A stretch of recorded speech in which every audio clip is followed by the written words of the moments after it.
യുദ്ധം പകുതിയിലധികം പൂർത്തിയായിരുന്നു. ഇരുപക്ഷത്തുമായി യുദ്ധം ചെയ്ത അനേകായിരം യോദ്ധാക്കൾ ഇതിനോടകം മൃത്യുവരിച്ചു. 14-ാം ദിനം ഘോരമായ പകൽ യുദ്ധത്തിന് ശേഷവും അവർ രാത്രി യുദ്ധം ചെയ്യാൻ തീരുമാനിച്ചു. യാമങ്ങൾ പിന്നിടുന്തോറും ഇരുട്ടിൻ്റെ ശക്തി വർദ്ധിച്ചു വന്നു. ഒരു ഭാഗം പടയാളികൾ പന്തം കൊളുത്തിപ്പിടിക്കാൻ മാത്രമായി നിയോഗിക്കപ്പെട്ടു. ദുര്യോധനൻ്റെ വ്രണപ്പെടുത്തുന്ന വാക്കുകളും ആദിയും കാരണം ദ്രോണർ പതിവിലും ദേഷ്യത്തിലായിരുന്നു. ഇരുട്ടിൻ്റെ മറവിൽ ശത്രുവേത് മിത്രമേത് എന്ന് മനസ്സിലാവാത്ത സന്ദർഭത്തിലും ദ്രോണരുടെ അസ്ത്രങ്ങൾ കൃത്യമായി ലക്ഷ്യം ഭേദിച്ചു. ആ കൂരാക്കൂരുരുട്ടിൽ ദ്രോണർ പാണ്ഡവപക്ഷത്തെ ശരവർഷം ചെയ്ത് മുന്നേറി. രാത്രിയുടെ ഇരുട്ടിലും നിരന്തരമായുള്ള അസ്ത്രപ്രയോഗത്താൽ ജ്വലിച്ചു നിന്ന ദ്രോണരോട് അടുക്കാൻ പോലും പാണ്ഡവപക്ഷത്തിന് സാധിച്ചില്ല.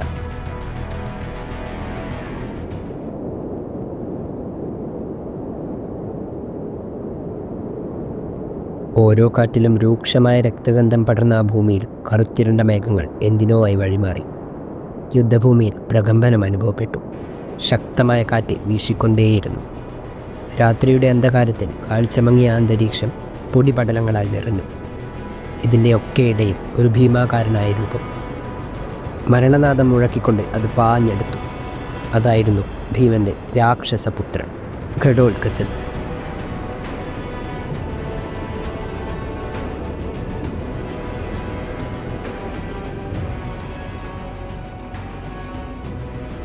ദ്രോണരുടെ കീഴിൽ അജയമെന്ന് തോന്നിപ്പിച്ച കൗരവപക്ഷത്തിന് ഘടോത്കചൻ്റെ വരവോടുകൂടി സ്ഥിരത നഷ്ടപ്പെട്ടു. യുദ്ധത്തിൻ്റെ 14-ാം ദിനം രാത്രി അതുല്യ പ്രകടനം കാഴ്ചവെച്ച ഘടോത്കചൻ യുദ്ധത്തിൻ്റെ പ്രാരംഭ നാൾ തൊട്ട് തന്നെ തൻ്റെ സാന്നിധ്യം ശത്രുക്കളുടെ മനസ്സിൽ പതിപ്പിച്ചിരുന്നു.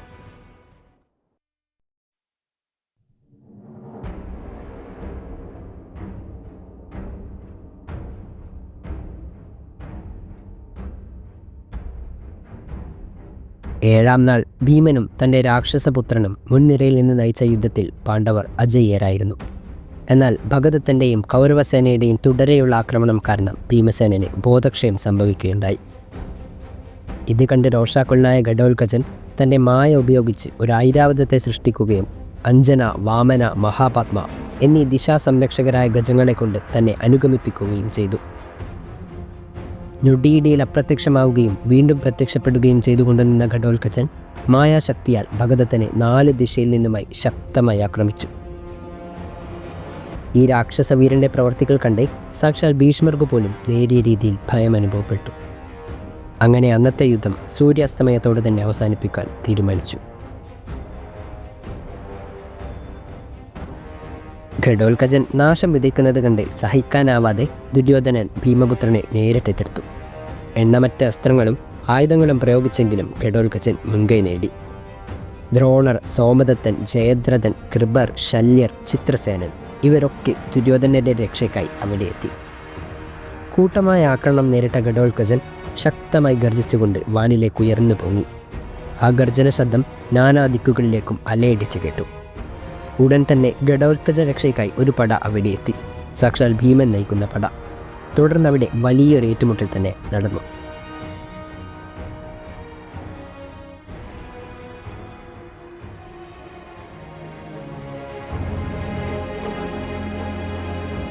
ഭീഷ്മരുടെ പതനം കൗരവസേനയിൽ നികത്താനാവാത്തൊരു വിടവ് തന്നെ സൃഷ്ടിച്ചു. എന്നാൽ അന്ന് മറ്റൊന്നു കൂടി അവിടെ സംഭവിച്ചു. ഭീഷ്മരാൽ ഇത്രയും കാലം നിയന്ത്രണം ഏർപ്പെടുത്തിയ ഒരു മഹാരഥൻ തൻ്റെ വരവറിയിച്ചു.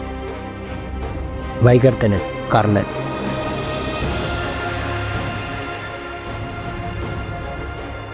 ദുര്യോധനൻ ഭീഷ്മരെ കൗരവസേനയുടെ പ്രഥമ സേനാധിപനായി നിയമിച്ചപ്പോൾ അദ്ദേഹം ഒരു കാര്യം മാത്രമേ ആവശ്യപ്പെട്ടിരുന്നുള്ളൂ. താൻ യുദ്ധം നയിക്കുന്നിടത്തോളം കർണൻ യുദ്ധം ചെയ്യരുത്. ഇത്രയും നാൾ കർണനെ നിയന്ത്രിച്ചിരുന്നത് ഭീഷ്മപിതാമഹൻ്റെ ഈ വാക്കുകളായിരുന്നു. ഇനി അതില്ല.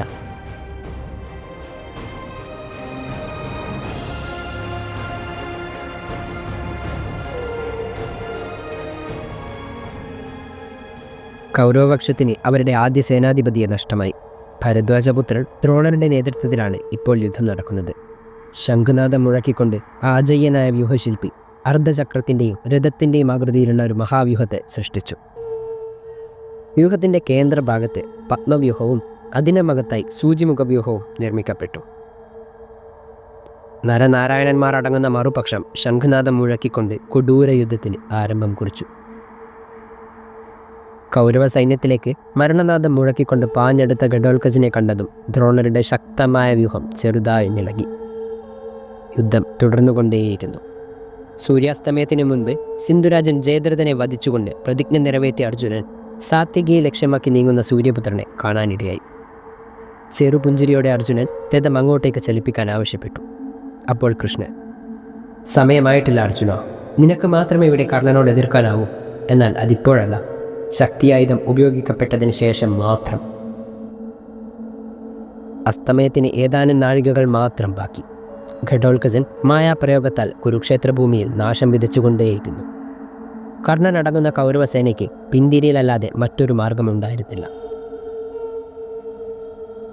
എന്നാൽ ഒരു യോദ്ധാവ് ഒരടി പോലും പിന്നോട്ട് വയ്ക്കാതെ അവിടെ തന്നെ നിലകൊണ്ടു. ഞൊടിയിടയിൽ അസ്ത്രങ്ങൾ കൊണ്ട് ഘടോൽക്കചൻ്റെ മായ തകർക്കുകയും ആന്തരിക അവയവങ്ങൾക്ക് ശക്തമായി പ്രഹരമേൽപ്പിക്കുകയും ചെയ്തു. യുദ്ധവീര്യത്തിൽ സാക്ഷാൽ ദ്രോണർക്ക് പോലും സമമെന്ന് തോന്നിപ്പിക്കുന്ന മഹാരഥൻ അശ്വത്ഥാമാവായിരുന്നു അത്. ഘടോൽക്കചപുത്രനായ അഞ്ജനപർവനെ അശ്വത്ഥാമാവ് വധിക്കുകയും ഉണ്ടായി.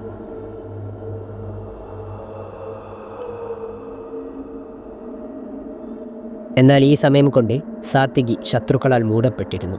ഉടൻ തന്നെ സാത്വികിയെ രക്ഷിക്കാനായി വലിയൊരു പടയുമായി യുധിഷ്ഠിരൻ അവിടെയെത്തി. എന്നിരുന്നാലും ആ ഇരുണ്ട രാത്രി സൂര്യനെ പോലെ ചൊലിച്ച ദ്രോണർക്ക് മുന്നിൽ അവർക്ക് കീഴടങ്ങേണ്ടി വന്നു.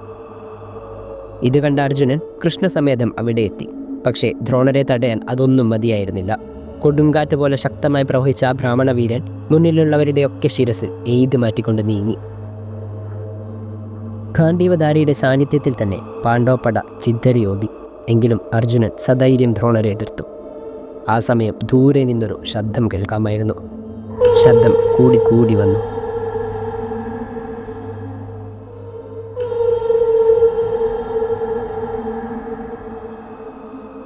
ആനകളോ കുതിരകളോ അല്ലാത്ത മറ്റെന്തോ നികൃഷ്ട ജീവികളാൽ പൂട്ടിയ ഒട്ടനേകം രഥങ്ങളായിരുന്നു അത്. അവർ അവരുടെ രാജാവിനെ സംരക്ഷണ വലയത്തിൽ ഉൾപ്പെടുത്തിക്കൊണ്ട് മുന്നോട്ട് വന്നു. ആ പടയുടെ നടുവിലായി ചുവന്ന പതാകകളാൽ അലങ്കരിച്ച ഒരു രഥം. രഥധ്വജത്തിൽ രക്തദാഹിയായ ഒരു കഴുകൻ. 8 ചക്രങ്ങളുള്ള ആ രഥം അവരുടെ രാജാവിൻ്റേതായിരുന്നു, ഘടോൽക്കചൻ്റെ.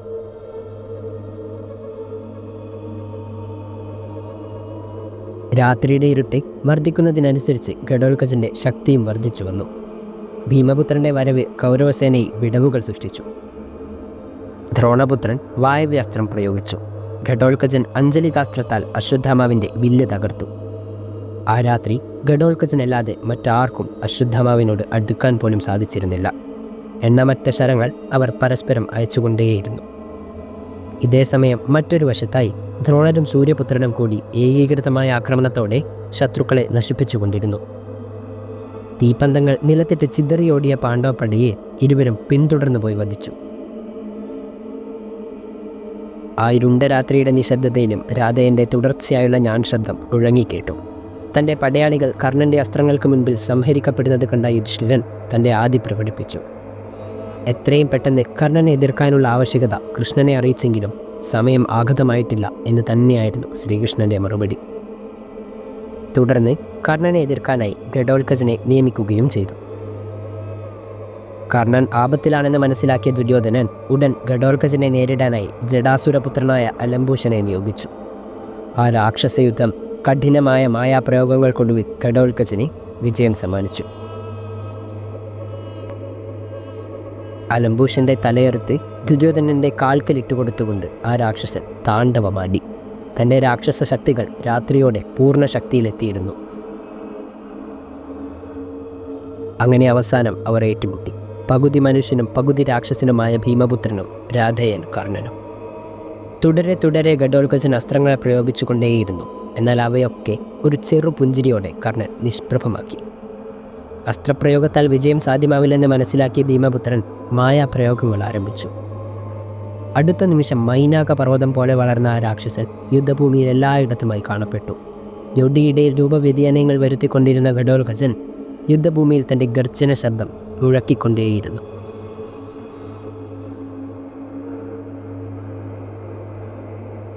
തൻ്റെ മായാപ്രയോഗങ്ങൾ ഒന്നും ഫലിക്കുന്നില്ലെന്ന് ഘടോൽക്കചന് വൈകാതെ മനസ്സിലായി. കാരണം തൻ്റെ ശത്രു ഒരു സാധാരണ നരനല്ല, സൂര്യപുത്രനായ മഹാരഥൻ കർണനാണ്. ഒരു രാക്ഷസ സേനയോടെ കർണനെ ആക്രമിച്ച ഘടോൽക്കചൻ അഞ്ജലികാസ്ത്രത്താൽ കർണനെ വില്ല് തകർത്തു. ഉടൻ മറ്റൊരു ധനുസെടുത്ത് ശരവർഷം വേയിപ്പിച്ചുകൊണ്ട് ആ നികൃഷ്ട ജീവികളെയൊക്കെ കർണൻ നാമാവശേഷമാക്കി. ഘടോൽക്കജൻ ഇടിമിന്നൽ പോലെ ശക്തമായൊരായുധം കർണന് നേരെ പ്രയോഗിച്ചു. കർണൻ തൻ്റെ ധനുസ് ഉപേക്ഷിച്ച് രഥത്തിൽ നിന്ന് ചാടിയിറങ്ങി ആ ഭീകരായുധത്തെ കരസ്ഥമാക്കി തിരിച്ചയച്ചു. ഘടോൽക്കജൻ കൃത്യസമയത്ത് ഒഴിഞ്ഞു മാറിയെങ്കിലും തൻ്റെ രഥവും രഥത്തിൽ പൂട്ടിയ അശ്വങ്ങളും ആ തീജ്വാലയെ ദഹിച്ചമർന്നു. രഥത്തിൽ തിരിച്ചു കയറി അസ്ത്രം പ്രയോഗിച്ചതും രാക്ഷസൻ മായയാൽ അപ്രത്യക്ഷമായി. കർണന്റെ സഹായത്തിനായി ദുര്യോധനൻ അലായുധൻ എന്ന രാക്ഷസനെ അവിടത്തേക്ക് അയച്ചു. ഉടൻ കർണനുമായുള്ള യുദ്ധത്തിൽ നിന്ന് പിന്മാറിക്കൊണ്ട് ഘടോൽക്കജൻ അലായുധന് നേരെ തിരിഞ്ഞു. ഒരുപാട് സമയത്തെ മായായുദ്ധത്തിനു ശേഷം അലായുധനെ തലയ്ക്ക് മീതെ ഉയർത്തിച്ചുറ്റി ഭൂമിയിലേക്ക് തന്നെ ശക്തമായി എറിഞ്ഞു. ശേഷം തൻ്റെ ദിവ്യമായ വാൾ കൊണ്ട് ആ രാക്ഷസന്റെ ശിരസ് ഛേദിച്ചു. തുടർന്ന് രക്തം വാർന്നൊലിക്കുന്ന ആ ശിരസ് ദുര്യോധന സമീപത്തേക്ക് എറിഞ്ഞുകൊടുത്തുകൊണ്ട് ഗർജിച്ചു. ഉടൻ കർണനുമായുള്ള പോരാട്ടം പുനരാരംഭിച്ചു. കർണന് മേൽ ആധിപത്യം സ്ഥാപിക്കാൻ ഒരു വിധേനയും സാധ്യമല്ലെന്ന് മനസ്സിലാക്കിയ ഘടോൽക്കജൻ ഒരു ദിവ്യാസ്ത്രത്താൽ കർണന്റെ അശ്വങ്ങളെയും തുടർന്ന് സാരഥിയെയും വധിച്ചു വളഞ്ഞു.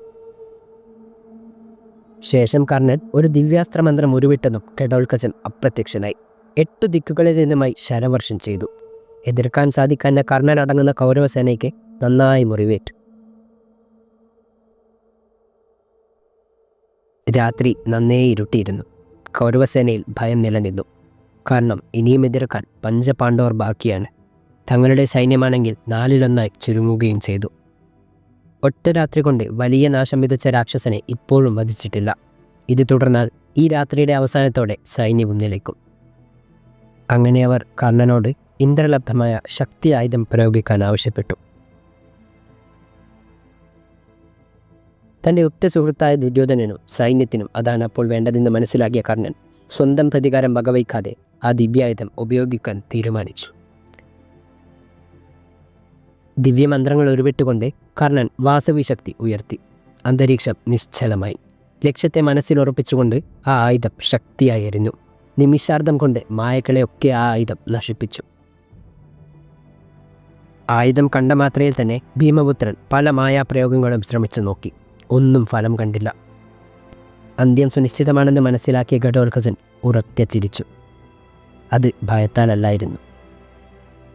എൻ്റെ മരണം നിഷ്ഫലമാവില്ല എന്നുറക്കെ ഗർജിച്ചുകൊണ്ട് ഉടൻ പർവ്വതം പോലെ വലുതായ രാക്ഷസൻ ആയുധം ഹൃദയത്തിലേറ്റതും കൗരവസേനയിലേക്ക് തന്നെ പതിച്ചു. വീഴ്ചയിൽ അനേകായിരം പേരെ കൂടി വധിച്ചു.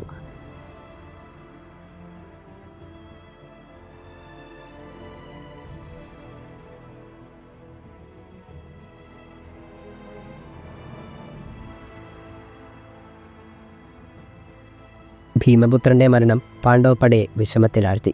എന്നാൽ ത്രിലോകനാഥനായ ഭഗവാൻ ശ്രീകൃഷ്ണൻ്റെ കണ്ണുകളിൽ ഒരു പ്രകാശം കാണപ്പെട്ടു.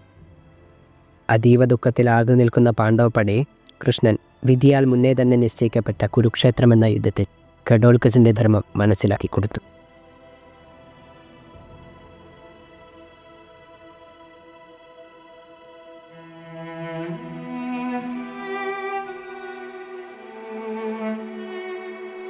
മറുവശത്ത് കൗരവസേനയുടെ ആ രാത്രിയുടനീളം നീണ്ടുനിന്ന വ്യസനത്തിനും ആദിക്കു വിരാമമായി.